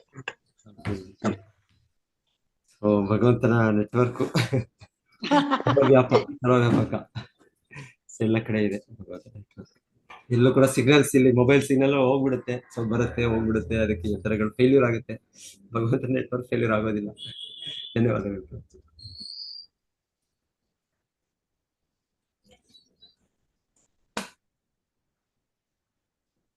ಓಕೆ, ಹರೇ ಕೃಷ್ಣ ಪ್ರಭುಜಿ. ಮಾತಾಜಿ. ಹರೇ ಕೃಷ್ಣ, ಹರೇ ಕೃಷ್ಣ. ಧನ್ಯವಾದಗಳು ಪ್ರಭುಜಿ. ಧನ್ಯವಾದಗಳು ಎಲ್ಲರಿಗೂ. ನಾಳೆ ರಜನಾ ಪ್ರಭುಜಿ? ರಜೆ ಓಕೆ. ಇದು ನಾಳೆ ಗಣೇಶ ಚತುರ್ಥಿ, ರಜೆ ಬೇಕಾ? ರಜೆ ನಾಳೆ ಕ್ಲಾಸ್ ಇದೆಯಾ ಗುರುಗಳೇ? ಇಲ್ಲ, ಇನ್ಯಾರಾದ್ರೂ ಕ್ಲಾಸ್ ತಗೊಳ್ಬೋದಾ? ಇಲ್ಲ ನಾಳೆ ನಾನು ಬದಲು ಇನ್ನು ಚೇಂಜ್ ಮಾಡ್ಬೋದು. ಇನ್ಯಾರಾದ್ರೂ ಗೊತ್ತಿಲ್ಲ. ಅಲ್ಲ, ನಾಳೆ ಕ್ಲಾಸ್ ಇಡ್ತೀರಾ? ಕ್ಲಾಸ್ ಇರುತ್ತೆ. ನೋಡೋಣ ಯಾತ್ರ ಇದೆ ಆದ್ರೆ ಬೇರೆ ಅರೇಂಜ್ ಮಾಡ್ಬೋದು. ಹರೇ ಕೃಷ್ಣ ಪ್ರಭುಜಿ. ನಾಳೆ ಗಣೇಶ ಚತುರ್ಥಿ ಅಲ್ವಾ, ಮತ್ತೆ ಹೇಗ್ ಕ್ಲಾಸಿಗೆ ಬರ್ಬೇಕು ಪ್ರಭುಜಿ? ಹರೇ ಕೃಷ್ಣ, ಹರೇ ಕೃಷ್ಣ. ಹರೇ ಕೃಷ್ಣ ಪ್ರಭುಜಿ. ಹರೇ ಕೃಷ್ಣ ಮಾತಾಜಿ. ಹರೇ ಕೃಷ್ಣ. ವಾಂಛಾಕಲ್ಪತರುಭ್ಯಶ್ಚ ಕೃಪಾ ಸಿಂಧುಭ್ಯಶ್ಚ ಪತಿತಾನಾಂ ಪಾವನೇಭ್ಯೋ ವೈಷ್ಣವೇಭ್ಯೋ ನಮೋ ನಮಃ. ಗ್ರಂಥರಾಜ್ ಶ್ರೀಮದ್ ಭಾಗವತಂ ಕಿ ಜೈ. ಕಿ ಜೈ. ಹರೇ ಕೃಷ್ಣ. ಧನ್ಯವಾದಗಳು. ಹರೇ ಕೃಷ್ಣ ಪ್ರಭುಜಿ. ಧನ್ಯವಾದಗಳು. ಕೃಷ್ಣ ಪ್ರಭುಜಿ ಧನ್ಯವಾದಗಳು. ಹರೇ ಕೃಷ್ಣ ಮಾತಾಜಿ. ಹರೇ ಕೃಷ್ಣ.